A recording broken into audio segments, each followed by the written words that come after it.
Hey everybody, this is Brad from Johnson Small Engines, better known as the one-handed mechanic. If I can do it, you can too.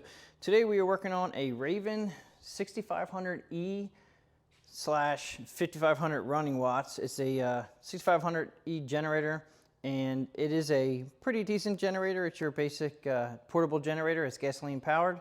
And today I'm going to show you, in my opinion, how to start and operate it.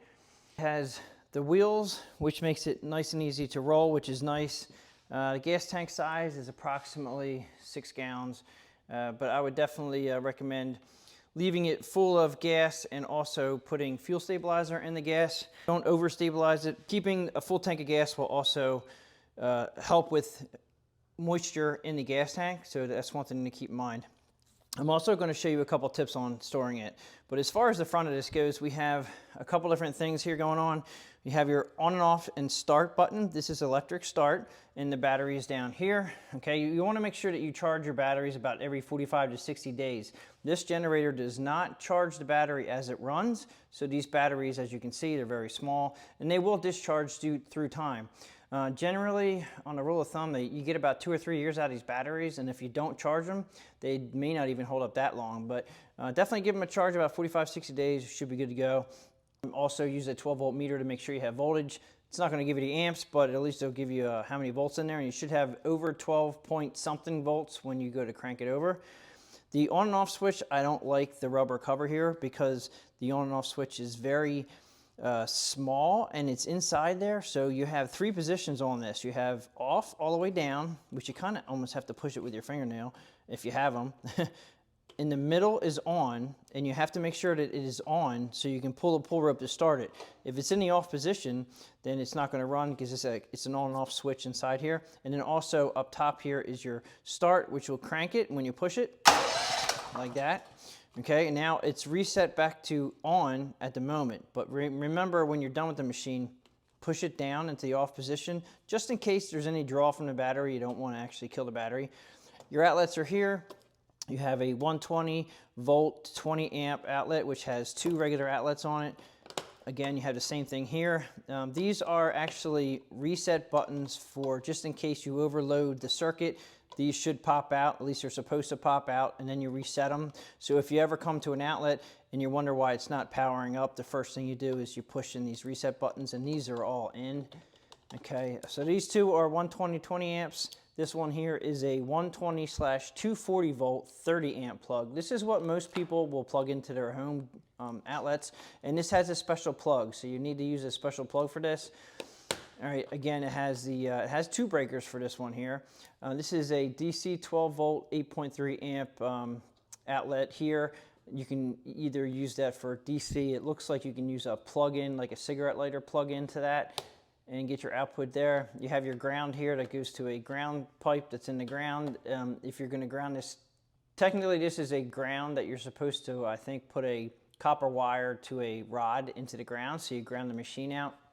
And this is the hour meter. I'm not sure if this one runs. As far as the oil goes right here, make sure you check them on level ground, and you're going to unscrew it. And if it's on level ground, the oil should come out to about, the top of that lip, so it's just about ready to come out. All right, on level ground, this is correct. All right, you don't want to overfill it, but you also, if you have it not quite as full as it should be, these usually have, and I can see the sensor already. This one has a sensor. If you're low on oil, it will not start. So if your machine's not starting for you, the first thing you want to do is check your engine oil to make sure it's actually on level, and make sure it's up to the level that it's supposed to be. Now, as far as starting the machine, we're going to go ahead and go around to the front of it.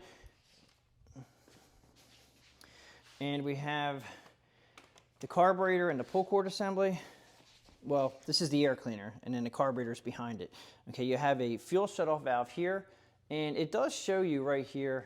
Let's see if you can see that, guys. Okay, so it does show you right here the on and off. It's pretty straightforward. Straight up and down is on, and if you have it turned to this way right here, as you can see, it's off. So we're going to go ahead and turn it on.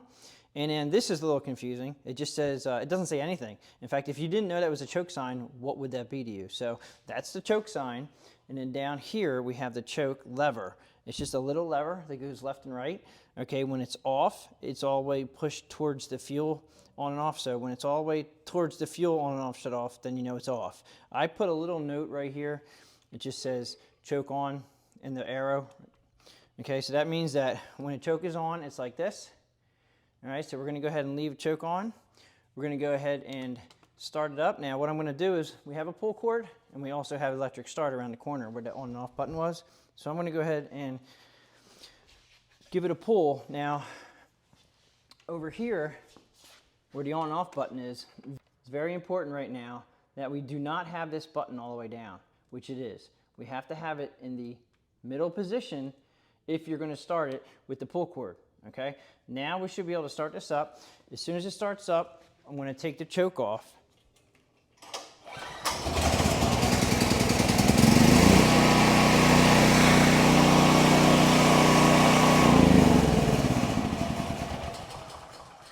Okay, so it started and ran fine. If it surges up and down, up and down, up and down, when you take the choke off, you can actually, if it's surging, and a lot of them do when they don't run very much and they surge, in very cold conditions it'll surge too, you can leave the choke on a little bit until it stops surging and then take the choke off. But when they're running correctly, the choke should be all the way in the off position and it should be smooth. All right, if you have problems starting the machine, you may have a carburetor issue. You may have different issues, and one of them is if these machines sit a long time, the fuel goes bad in the carburetor. Now let's go ahead and just start this one more time. When these are operating correctly, depending on the temperature outside is how cold it is. Sometimes they're a little bit harder to start in cold conditions. You may have to give it a couple pulls on choke, but they should start on choke. Now as far as starting it with the electric start, okay, we have it off right now. We're gonna go ahead and I'm gonna put the choke back on again. You're gonna go ahead up to the crank position. As soon as it starts up, I wanna take the choke off again.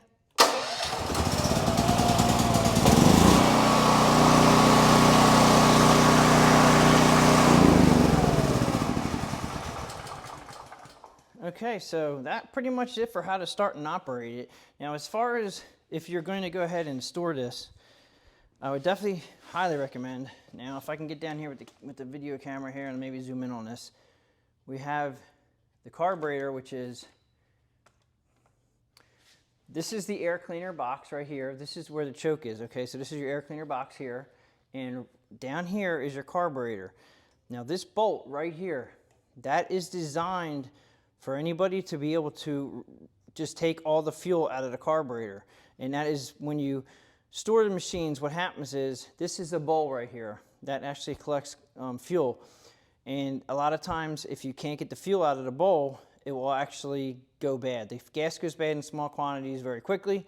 What you want to do is you want to turn your fuel off, and that would be when you're done running it, you're going to go ahead and turn the valve to off. Then you're going to put the choke in the on position, and you're going to start it up. Now, I'm not going to do it because it's going to take about 10 minutes probably to run it dry. But when you start it up, take the choke off, let it run until it pretty much almost wants to stall. And then what I normally do is I'll put the choke on a little bit and it'll smooth out and it'll run for another couple of minutes at half choke. But remember, we're trying to run it out of gas. So eventually it's going to shut down.